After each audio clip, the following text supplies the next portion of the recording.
I apologise for if my English is difficult to understand.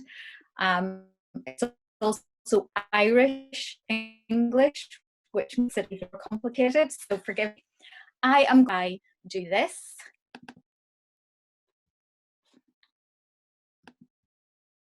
Here we go. So hopefully everyone can see that. And what I'd like to talk to you about today, as the introduction has said, is the situation of our industry right now. What we are experiencing is, for everybody, globally unique. It's fairly frightening for all of us. We don't really know what we're doing or what we're dealing with, but also we don't really know where we're going with it either. So I hope to, not that I'm an expert, I don't think anyone can be an expert at this at any point, but what I'd quite like to do today is talk a little bit about my experience within the industry. My experience is now developing really big projects, productions and festivals within this scenario and dealing with the virus. And also the positive ways that I am approaching that and looking at, if this is our new normal and our new way to be as an industry, how we do that and how we take it forward and make it not necessarily work for us, but that it doesn't impact on us in a negative way. So I'm going to tell you a little bit about me first. I have been working in photography for a decade. And quite strangely, I didn't ever start out in photography. I started out working as a campaign director for homeless charities in Ireland, and accidentally ended up in the arts by having a job that was about fundraising and development in an orchestra. And at the end of that job, I got a job as a director in a gallery that needed some financial help and support and redevelopment. And I thought I would be there for a few years, and a decade later, not only have I had 4 director's jobs in photography festivals and galleries, I now have a photography production company, and I am about to get married to a photographer, so I think I'm here forever. So a little bit of context here. Here are the jobs I've had in the past and the ones I have at the minute. There's festivals, there's galleries, there's production, there's curation, there's tour management. I'm also a lobbyist and advocate for funding for the arts. So I've been doing quite a lot of that with government. So I'm pretty much embedded in photography in a way that I don't think I'm getting out now. So here's a few. This is a gallery in Belfast, Belfast Exposed, that I ran from 2011, I think, until 2016. It's a Tom Wood exhibition in the background. This is Open Eye Gallery in Liverpool, which I was co-director of until October last year, and also ran the Look Photo Biennial, which was the big festival in Liverpool, which I did as well.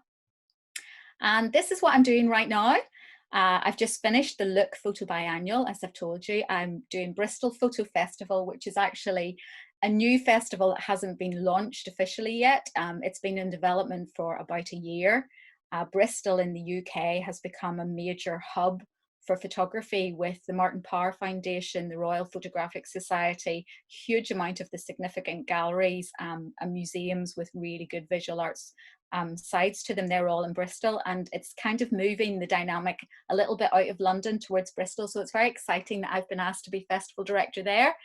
And I will be moving from where I live at the minute in the north of England to Bristol once we have an ability to leave our houses again. I've also been working on tours, a Martin Parr Irish Retrospective, which is an international tour across Ireland and the USA. Again, that has been due to happen in autumn, but will probably be delayed. I've also been working with the Bodleian Library in Oxford and the Daniel Meadows Archive to develop a touring show of Daniel's archive.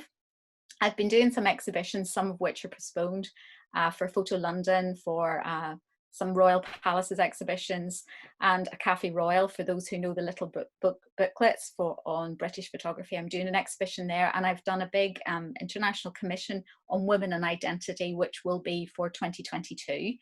Again, should the world make sense by then. And here's just a few images from some of the, as you can tell, there's not a lot of social distancing happening here. This is in the world when we could get into queues. This is a Martin Parr image of the Pope visiting Ireland. This is Daniel Meadows' book that's just been released that the tour I'm doing is based on, Now and Then. That's me moving around some pictures. This is one of the other elements. I have a large part of my work is about collaboration. So this is the gallery of photography. This is actually the man on the right with the glasses on his head is my husband-to-be. This is an archive conversation between him and another guy who he worked with called Pete Smith in Dublin with the gallery of photography, who are a big partner of the work I do. This is my commission that I did with Martin Power in Belfast called Welcome to Belfast, which clearly in a Martin Power way is not the cheeriest. And this is the two women that I'm doing the Women in Identity project with, along with another two girls. These two women have made work, and I'm very, very close and very good friends with them, and they are doing a big commission with me in 2022. And those are the kind of things that I do. Here's another little element. This is what I do in terms of lobbying for funding. The picture on the right is me being very gobby and mouthy in an Irish way. Demanding more money for the arts in Northern Ireland. And the 209 Women was a big exhibition I did last year with 418 women, where 209 women photographers took images of the 209 women MPs in the British Parliament at that point for the anniversary of suffrage. This is one of the productions I've done outside for Liverpool in the Look Photo Biennial. I seem to have a tendency to go towards exhibitions that are a bit more complicated to do. They're always very satisfying when they're done, but I'm not quite sure why I put myself through all of that difficulty. And this is some of the work I do with archives, working with some of the older generation of photographers. Some of the films I've made are about their archives in some of the areas where they were based. And those are pretty much it. So that is me inside our industry. And now I want to talk a little bit about our industry. Now, clearly, when I was having a little bit of a brainstorm about what constitutes the photography industry, obviously we all know it in the way that we work, whether it's photographers, curators, directors, but there's so much more to it. And I had a quick throw out of my brain about the things that are inside our industry. And this list, as you can see here, is just 2 seconds of my brain talking about the sides of our industry that exist, and it's already quite significant. There's so much more to it than that, and there's so much more goes around the edges of it. But for those components inside that, the impact on us is so significant of what has happened to us in terms of a global virus that's still, we don't know what's going to happen. And just before we began our talk, we were talking as a festival group about the unknown element of whether the virus is a temporary thing this year, or whether it's going to be there forever, whether it's going to come and go over the next year, whether there'll be vaccines. And so it is something that's unusual in that we are all experiencing exactly the same unknown at the same time, which is a strange concept for us all to be part of, and certainly not something we'd want to have experienced as an industry. But also we're in it together, and we have to get through it, and we have to get through it together and come out of it the other side in, if not the same format as we've come into it, certainly in a format that is a new normal we can cope with. So I'm going to go through a little bit. I have a few more slides before I actually start talking about the future of our industry and what I see it as, but also I want to talk a little bit more about what the key components of it are. So I'm going to just go through a few slides and talk to you about them as we go. I mean, as a sector, we are reliant heavily on all of the partners and all the components of it. You know, we're based on, our whole focus is freedom of movement, is on networking, interacting with other people. We creatively need each other to feed off each other. We meet at meetings, we meet in festivals. We function as an industry based on the things that are now removed from us. So our ability to socialize, our ability to stand close to each other, our ability to travel, to go across borders, to be inspired by other festivals, other fairs, other work. And we've now completely, all of that has been stripped back, not just from our industry, obviously, but from society. But for our industry, the heart of it is in all of the things that have now gone. So as a result, these things that, I mean, this is November, this is November, this is last summer. You know, all of these are festivals I've been to, they're exhibitions I've done, exhibitions I've been to, all within the last 6 months. And all of that's gone, that none of this would be normal anymore. And so what we need to look at is how we adapt as a sector that relies on these type of crowds and audiences, on being able to travel all the way across Europe, all across the globe, all across to America. to feed all of the hunger and creativity we need, how do we do that without the ability to move around the world? And how do we adapt that we don't end up just as we are right now? I mean, we're clearly adapting right now, but how do we do it that this isn't our new normal forever? And here's a few more pictures of these things that we call crowds and gatherings that we no longer have. So that is us as we were. And so where are we now? And I've left this screen blank intentionally. I had it blank originally because my brain was exhausted writing this yesterday, and I thought, oh, I'll do that tomorrow. But when I came back to it this morning, I looked and I thought, actually, the blank screen is appropriate because we really have absolutely no idea. I don't know, you don't know, none of us know what now is. But let's have a little look at, I suppose, what that looks like now. You know, we've got empty galleries, we've got empty talks.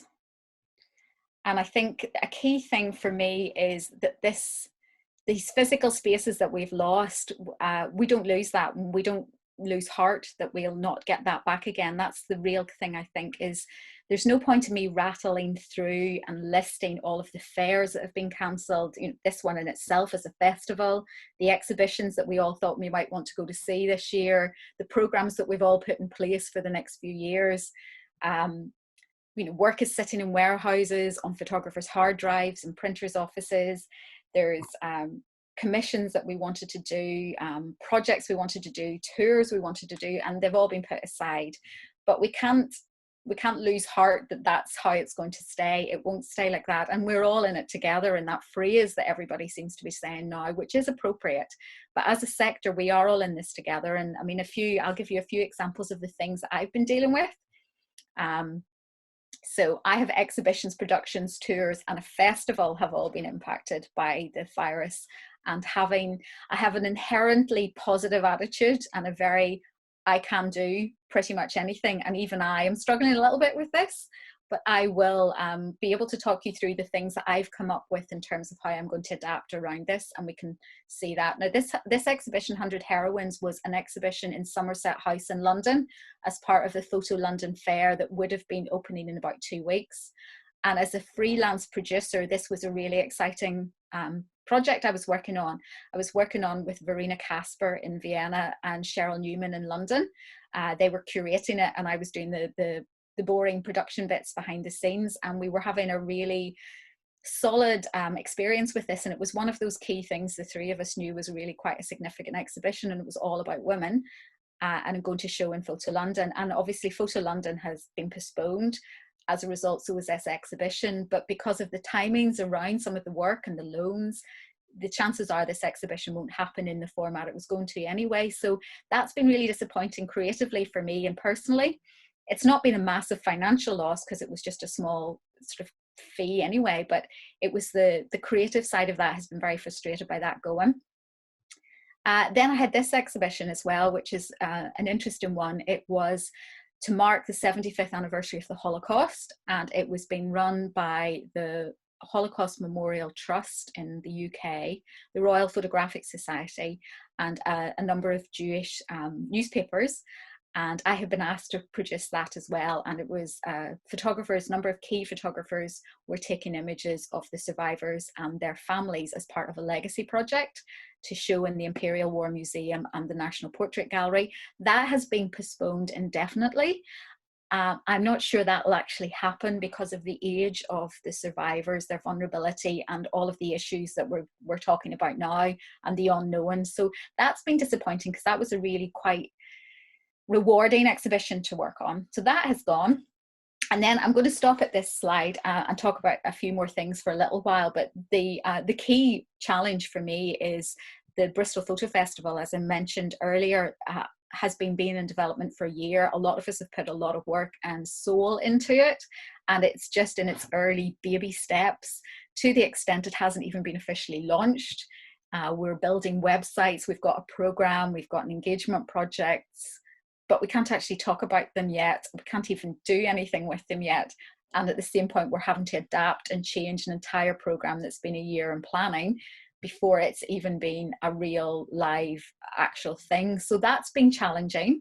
Not frustrating because I'm determined and I've still got such a hunger, and I work with a really great team of people in Bristol, but that's been an interesting dynamic to have begun a new directorship and a new project right at the start of this. So I mean, it was a matter of weeks before lockdown that we got the money to do this.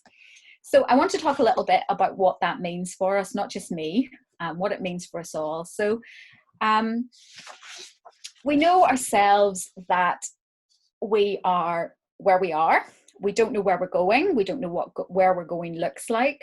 We're not sure how we're going to get there, how our funding to get us there is going to happen, what our audience will be. Will it just be a streamed online audience like this, or will we be back in real places with audiences? And if that is the case, how many audiences can we have in one go? How does that impact in terms of the old world we had of launches and festivals and fairs? How will we travel there? How will we get there? How will any of that happen? Just how? These are all of the questions. And when I was asked to speak on the subject today, my response was like, okay, but I don't know very much about this. I don't know any more than anyone else. And it's all changing. It's all changing all the time. What we're talking about today in a week's time could be different.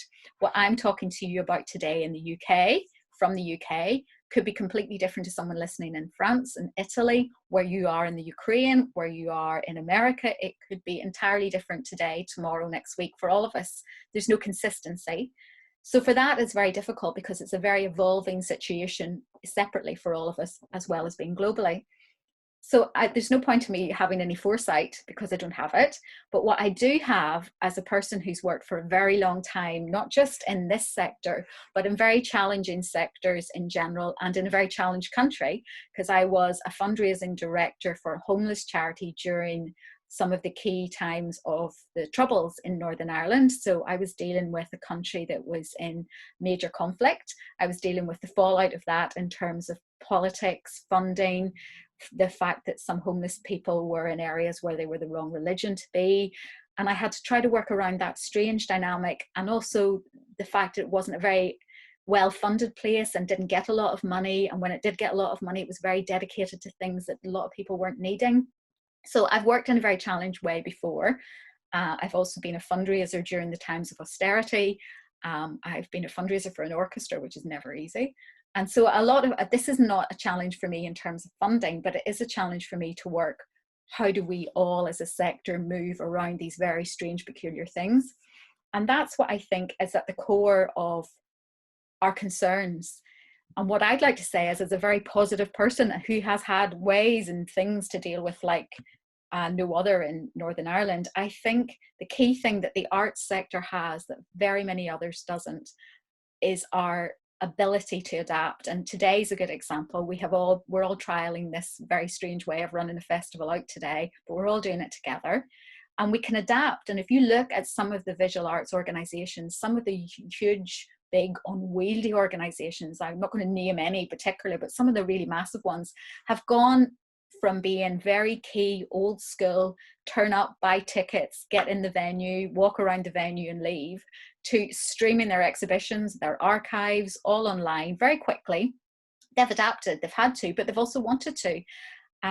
You look at everything we're doing in terms of there's little groups turning up on social media where you have people who maybe didn't know each other before suddenly having these nurturing networking groups online where they help each other with books, they help each other with print ideas, they help each other with the very basics of mental health and survival and isolation. These are all things that are happening very, very quickly. We're evolving and adapting in a very, very positive way.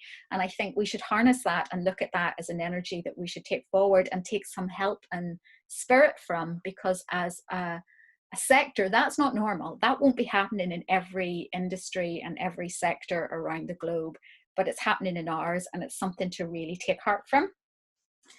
And the other thing is travel restrictions. Now, this is a picture of the wonderful Giulia Zorzi, who runs my camera in Milan, who is probably one of my inspirations. I absolutely love her.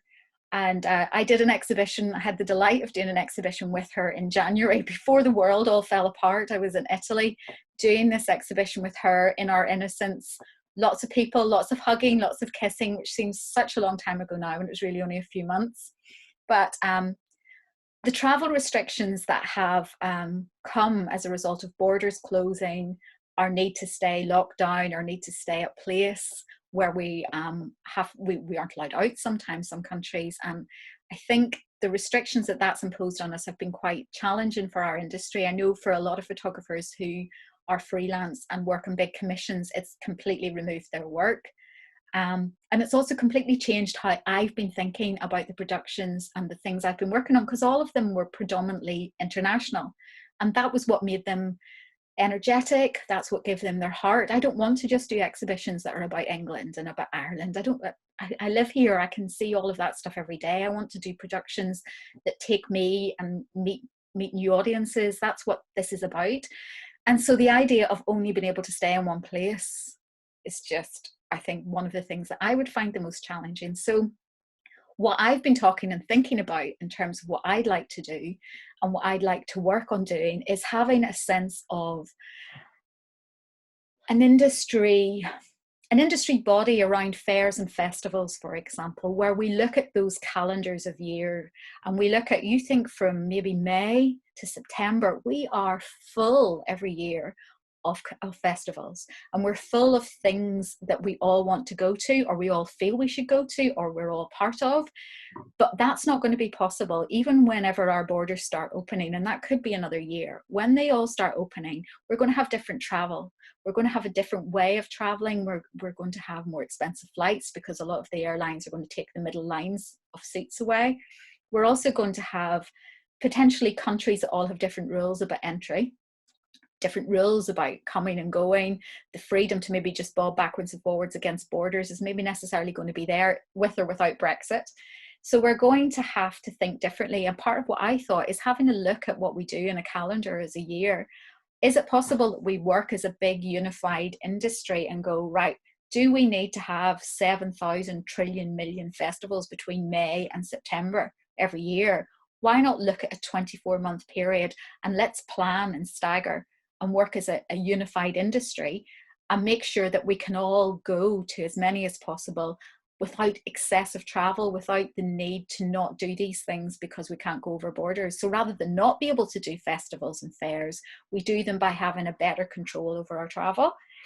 We can also look at some of the things that we do in terms of commissioning people, because I know that sometimes I do commissions or ask someone to do a commission that requires them to come to where I am to make work in the area that I've commissioned them to make work in 3 or 4 times a year. What we should be looking at as directors and producers and curators is, do we really need the people to do that much for a residency or for a commission? Get them to come once and stay once, and so they don't have to come backwards and forwards. So again, that excessive need for travel is removed. Also, as an industry, we're reducing our carbon footprint.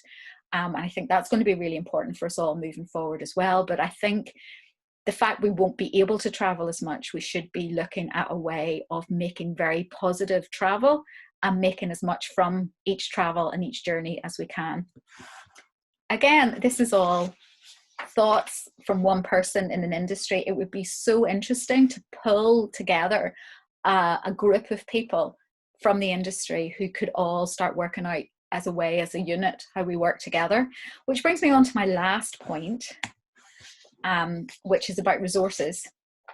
I mean, obviously they're always a challenge to us, but I think moving ahead with resources, one of the key things we can do, because we're all already quite badly funded. Most countries, the budget from the government for the arts is 1%, less than 1%. I can't remember the exact figure, but I remember in Northern Ireland it was absolutely horrifically low. But one of the things we could be doing is, we're in a global recession and we will not be, as culture, we will not be up at the top of the pile. We won't be up at the top of the priorities. What we could do as a sector, as an industry, is have a unified approach to collaboration. So where we can share resources, where we can share exhibitions, where we can share productions. So for example, say one of us wants to do an amazing exhibition on Kudelka, for example. What if somebody else wants to do an exhibition in Kudelka the following year? Why don't we as an industry start talking to each other? I mean, we're great at collaborating anyway, but we could get better. And we talk about, well, actually, if I give you this amount of money and you give me this amount of money, together we could have this amount of money and we could do this amazing exhibition that we've both paid for and we both get. We could work on a different way like that. I know we do that in a certain way with tours, but in a much more proactive, dedicated way. The other thing that we could start doing as well in terms of resources, think of those amazing exhibitions that we have all done over the years that are stored somewhere. Some there are galleries that have them in storage space. Right in front of me, which you can't see right now, is 6 exhibitions stored in this room that I'm in my house. They could all come out. There are loads of exhibitions stored in places. I am sure Magnum have exhibitions stored. There are bound to be so many that we could bring back out again and show again for little cost.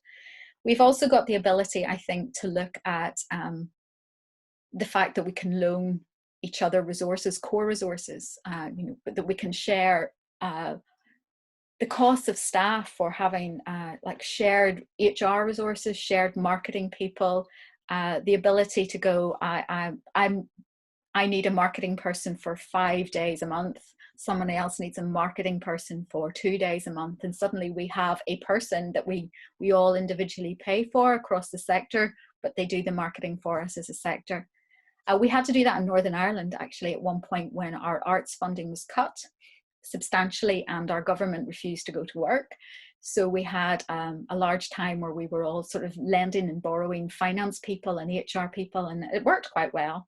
Could be challenging, but it worked quite well. And so that has, that's what has led me onto collaboration. And I think what I would like, and this comes from a person who is very much about lobbying and pushing forward our agenda as a sector, and as a sector to be respected and well funded, is I think for me the ideal thing that could come out of this is a collaborative approach, an umbrella organisation that had little bits of representatives of us all in it, and or committees where we all could have conversations and share knowledge, share experiences, and share the moving forward together, because as a sector and an industry together, we will be way better to cope with this than individual organisations and festivals coping on their own. And would you believe I'm actually about to summarise? So I'm going to fly through the rest of my remaining exhibition or my remaining presentation. So I am going to leave in some positives about our industry. As I said earlier, this is a sector is entirely born to adapt. We are so adaptable. We have so many people in here who work in a very individual and tenacious, determined way. We are used to weaving through the most complex problems: travel, transport. Have we enough money to frame? Do we need to use magnets? Can we pin that up? How bad does that look? How good does that look? Can we get that artist? No, we can't, but can we get this one instead? We're used to weaving and working and maneuvering our way through things. We're tenacious and we are resilient because we work and we survive on very little money as it is. We also have the freedoms of frugality. It's a phrase that I heard yesterday from Rudy Thomas, who I work with in the new Bristol Festival, who said that the freedoms that come with us not having as much funding from government as we would like allows us to remove those restrictions that our funding sometimes puts on us about certain things and certain ways we have to be. And that allows us to be a little bit more creative at a time where I think we're going to need to feed our creativity to recover from this. It's going to be a period where we want to be creative, and the freedom that comes with not having as much money, ironically, will allow us a little bit of space to do that cheaply. And the resurgency of photography as a means to document. Well, photography is always a very popular form. We know that everyone has a camera. But where photography is at its peak right now is this is an experience and a period of time in history that people are recording in so many ways, but only photography can evolve and move and do it in a really fast outcome. It's the only one who can do it now, and can keep it and have it ready fast. So it's one of the sectors that is going to be the strongest and the most important, I think, for records in the future and for us now to record what's happening and what we're experiencing now. And we should harness that too. We should make the best of our position in the visual arts and in culture in general, and really make sure that as a sector we're really strong, and we're really strong with that message is we are recording this and we are the ones keeping this really well. And the potentials for collaboration, which I've talked about significantly, I think we are a really good sector at working together, and I think we could do it better, and we could do it stronger, and we could do it more. And with that joined approach, we could actually not only come through this and survive, but we could come through this and actually thrive. And that, I think, is my end. And I'm finishing with a lovely little picture that I have that's actually on my wall in front of me as well. And it's just open ocean, open sea, and new horizons. So thank you. That is me. Thank you for listening. Okay, thank you very much. This is Stanislav, one of the moderators. Thank you. It was quite great and comprehensive lecture on your experience, on your expectations. And now we have questions time. We have plenty of. Okay. 1 second, I'm opening the document. So we'll start with the general questions. Vera asks, do you think the situation with the virus will be a step back to the art and photography, or will we start from the point where it was before the shutdown? Ideally, I think a combination of both. I think I don't want to spend the next decade looking at work that has been made in isolation, or work that is about isolation, or is about the virus. I think we need to make work about it and record it, and we need to be inspired by it and what we're going through, because we're experiencing something like no other, and hopefully this won't happen again in the future. But I also feel that it was a lot of immensely wonderful work pending and building to this point, and it would be a shame if that didn't get picked up on again. So I think a combination of both is an ideal scenario. Mm-hmm. Another general questions on the photography market. How will the photography market change during the economic crisis? The private sales and collections. Mm-hmm. This I kind think of stuff. Yeah, I think it could go both ways, because a lot of people are going to have work to sell, obviously, and are going to need the income, and possibly collectors are going to want to support artists more, so possibly will buy more. Collectors, on the other hand, are maybe going to have had their investments impacted by all of this, so possibly will be buying less, but might actually be able to buy work from photographers who maybe they wouldn't have been interested in before. You know, so it might create a new market or a different market. I think it also might create a more affordable market for the people like me who would love to own more photography work, but certainly don't earn enough money to buy thousands and thousands of pounds worth of art. So I think it could work both ways. I think people like me want to support the sector, but I couldn't afford a huge, humongous pictures, but I'll still keep buying pictures from artists to support them. So it could go both ways, but it definitely will impact. Mm-hmm. And as we have mentioned the photography market question, there is also a question from Vera. What do you think of Ukrainian photo industry or photography market, if you are familiar with your Ukrainian photographers and their works? Oh, wow. No is the answer. I am not really very familiar with them at all, which is an absolute horror show. And if I had had more time, and what I have done is I've had some really nice experiences with the work that I was given to review for the to make my curatorial selection, and some of it was stunning, some of it was really beautiful, but very similar to some of the work that's coming out of the UK as well. There was some that I could recognize very similar styles and techniques. And at the minute I'm running an open call, a free open call with an organization called PhotoMeet, and we have got some global submissions have come in, and some are from the Ukraine, so I will definitely be showcasing some of them, but I am ashamed to say I don't know it very well at all, and that is no reflection on the Ukraine, it's a reflection on my time. Okay, I'll give the word to another moderator, to Alexandra. Thank you. Yeah, I have some questions for you too, from our list of questions. So coming back to the crisis situation, let's name it like this one, there is a question from Valerie. How artists and curators could reflect the nowadays crisis in their art practices, meaning making photo projects at home, arranging curators' projects in the video games, etc.? Oh, video games. Yeah. So, sorry, I'm going to ask you to repeat parts of that, but did you say about making more work from home or being at home? Yeah, so the question is the first part of the question, how artists and curators could reflect the nowadays crisis in their art practices. Okay. And here are the examples, like photo projects from home or curators arranging for like projects in the video games, etc. Well, I think I already would know some of this is happening. I know that I do a lot of interactions at the minute through social media and have been keeping in touch with a lot of the curators and directors and photographers that I know, particularly in the women's photography field that I'm quite a big part of. And I know a lot of them are turning cameras inside their homes. They're making work about, not necessarily about their own isolation, but about their home and their families and their pets and their gardens. And some of them are really interesting. And I think they're quite inspiring. For me as a curator and producer, there's really nothing about my home I want to make work about, and it doesn't. It's absolutely full of photography.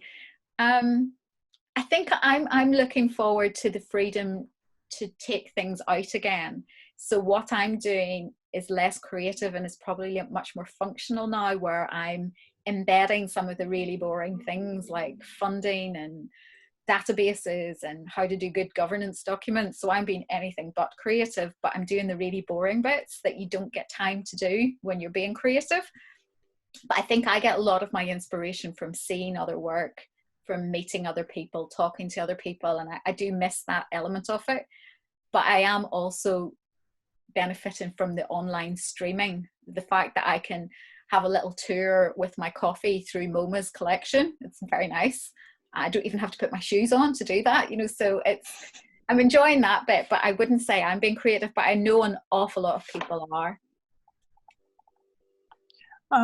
Okay, thank you. And now we have some more general questions related to the photography in the UK and in the world. For example, there is a question from Alec who asks about funding of photo festivals and generally of photo projects in the UK. It's rubbish. It's challenging like everywhere else. I've been quite fortunate in that I have had a background in fundraising and fundraising in quite challenging projects. So fundraising for homeless people isn't easy, and fundraising for one of the charities I worked for, it was for street drinkers and IV drug users. So that was really challenging. So that's made me quite cunning and a little bit wheelie-dealy, can work around mechanics and complexities a bit. But I know that the Arts Council are really big supporters of everything that happens in the UK, but can only fund a certain number of things. And they have a fantastic way of funding core organisations where they give them all of their salary costs and they give them a lot of really core function money, and then they have another pot of money which allows people like me to access it who I don't have a building and or staff other than one other person. So that allows me to access it, and that's a fantastic route. Because of how everything is at the minute, a lot of the money that would have come to people like me and festivals has now been put into emergency funding. So that's not available at the minute. But I mean, it's quite good. It's like any other country, it's challenging. The budget is really low. The government don't prioritise culture. Sometimes the councils prioritise things like really big, enormous events with tall ships and giants, and where they could maybe put the money into their local gallery a bit more. And so I think it needs reconfigured a little bit, but I'm just one person, so I can't change it all. But it's okay, it's not bad. Yeah, and we have some more questions not related to the COVID-19. What kind of, it's a question from Natalia, what kind of formal and informal education can be gained to have the future in the industry, in the photography? And Natalia is interested in Irish, Northern Ireland context as well, like not only the UK, but you mentioned Ireland. Well, I know there are traditional routes to go. So a lot of the people who work in curation have done fine art degrees, and there is a couple of courses that do curation as masters, and I think there's a few do them as the basic degrees at university.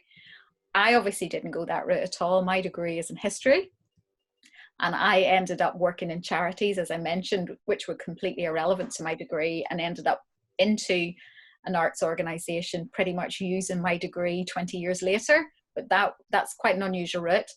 But the main way I feel is there's an academic route, but the key thing I think is getting career experience. So taking opportunities to familiarise yourself with your local galleries, your local museums, try to go to as many openings of things as you can within our social distancing rules, obviously.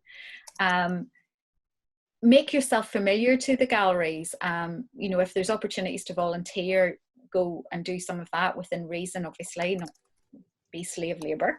But actually look at your experience, look at interacting with the venues and the institutions that exist, and then doing the career route as well. But one of the things that I find about the arts sector is there's a huge amount of people come through the arts sector from university, but there's also a huge amount of skill and talent that doesn't quite make it to university and almost gets a little bit lost by not going that route.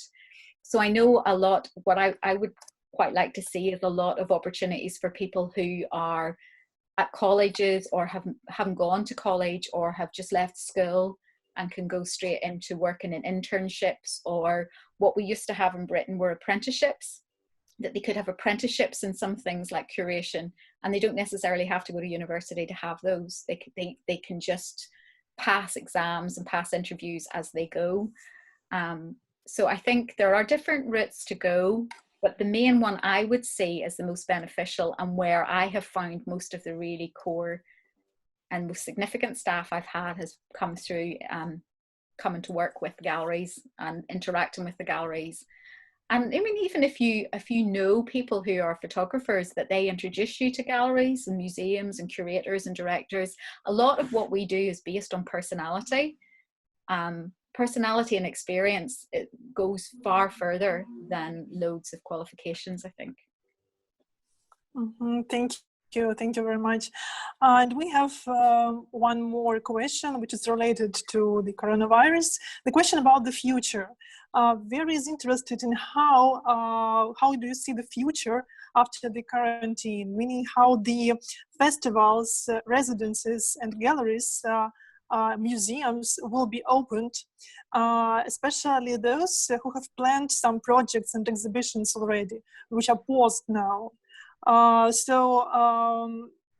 they will manage all this stuff, all this huge number of exhibitions that are paused now, how they will reopen them, because they are now piled up.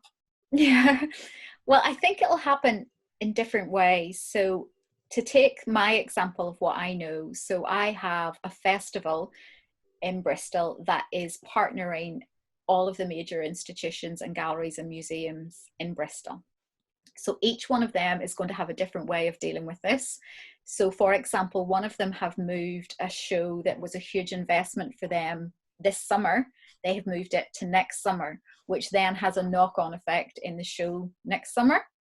But that's how they've looked at it and gone, this is the one we spent the most money on this year, so we have to do this. Where is there a space to do it in our program? Okay, we have to take that out next year and put it there. So that's how one of them's done it. Another few have just taken the event that would be now, that would be happening while we were open, and just scrapped it. And they're going, right, okay, we won't be doing that one. Sorry, it's gone. I mean, you've got a financial loss then, but that's one way of doing it. And then another way is some galleries I know are the show that would have closed because of this will be the show that then opens. So they almost carry on as if this was just a weekend, and they just stopped temporarily and started again.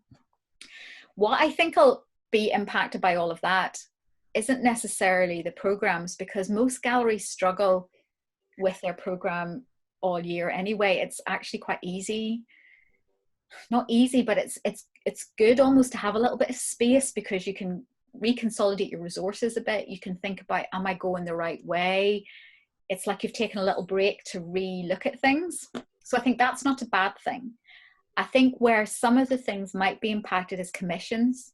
So if we were getting someone to do a commission, the restrictions around travel at the minute would mean that's a huge investment, and the person might not be able to leave their house.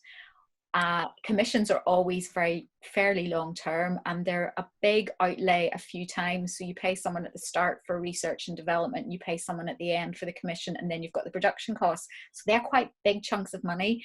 And I think they also, unless you have contracts very early on, you can also get out of them as well. So where you're kind of stuck in your program, you're not necessarily stuck with commissions, so you could come out of them. So I think the people who would have got commissions would, that's where a lot of galleries will take things away and let things slip out. Mm-hmm. There was another question, another one. Taya asks, how do you think will the lockdown push documentary photography on new level? Reporters are on the front line of COVID-19, focusing on the theme from close distance, but not closed in their homes. Yeah. So mm-hmm. So what were you going to say? So this is the question of this documentary segment of making the documentary within this COVID-19 lockdown. What do you think of it? Because the reporters are really, they are not in a lockdown, they are not sitting in their home, and they are risking. I think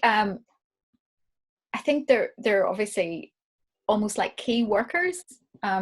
I don't know if you have that phrase in the Ukraine for people who have to go to work now and have to, you know, people who work in shops, people who work in the health service.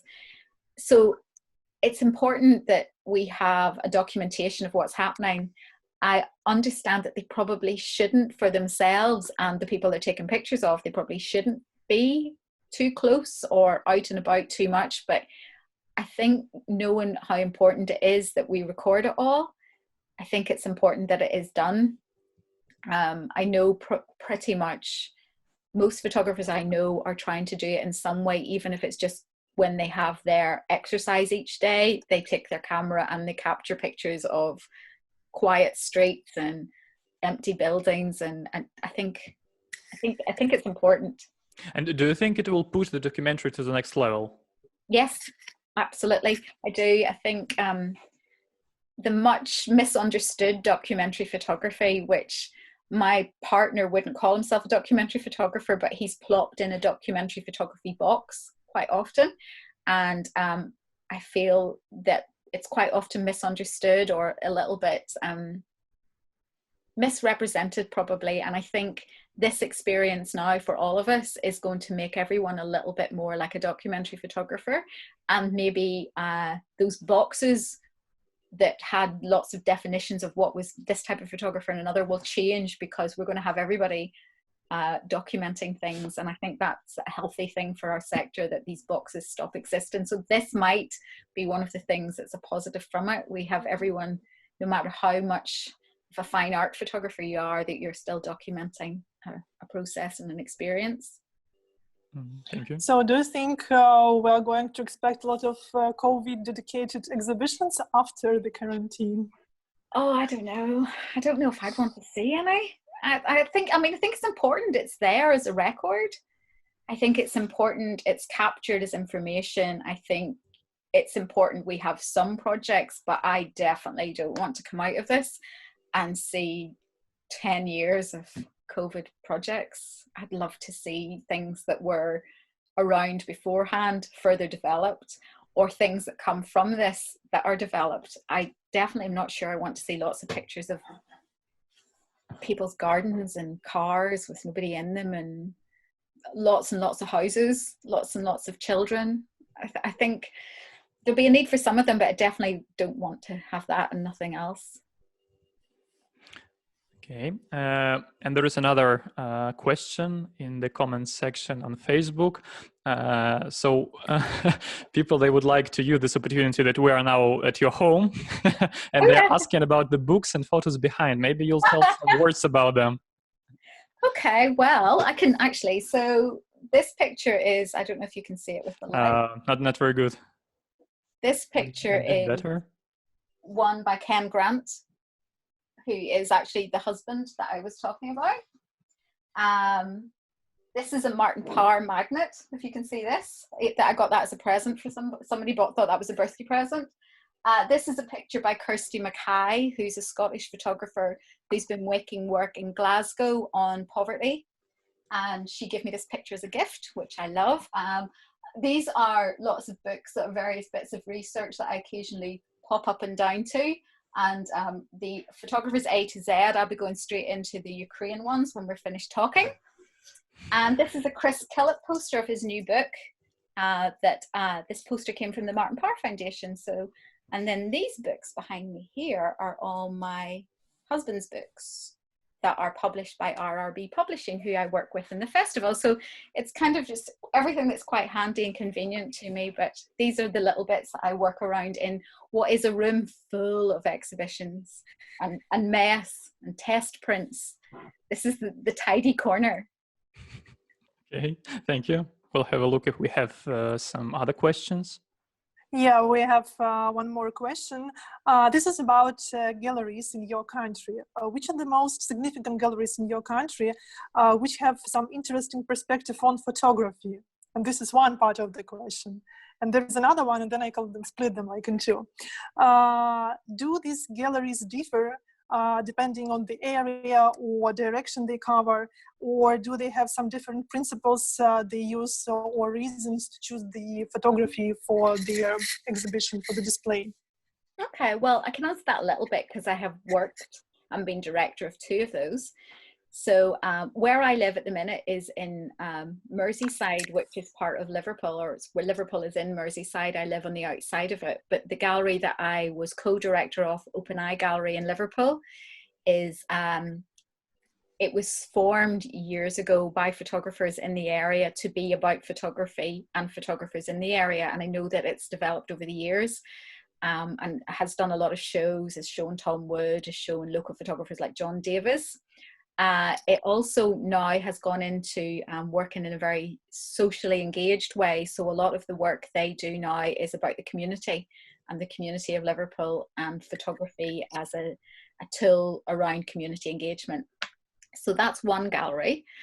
There's a gallery in the northeast of England called the Side Gallery that is very much based on the idea of a collective. They have a really strong archive that they do really good exhibitions for. One of the places I would actually like to take that Daniel Meadows tour I mentioned.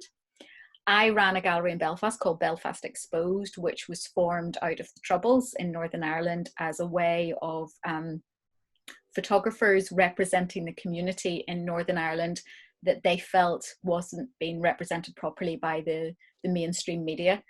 And one of the things I had there was the responsibility of a huge archive of the Troubles in Northern Ireland that had come some quite extreme, quite upsetting images in it, and some that were quite significant in Northern Ireland history. So that was a really challenging but very rewarding role to have there. There's another gallery called Photo Gallery, spelt with two F's as opposed to PH, in Cardiff. It runs, I think it does quite a lot of international projects, but it's also very focused on Welsh photography. There's a photography gallery in London, which is probably the one that would be the most well known and the one that does the biggest exhibitions in terms of budgets and spend, and it's very significant, has a really fantastic bookshop.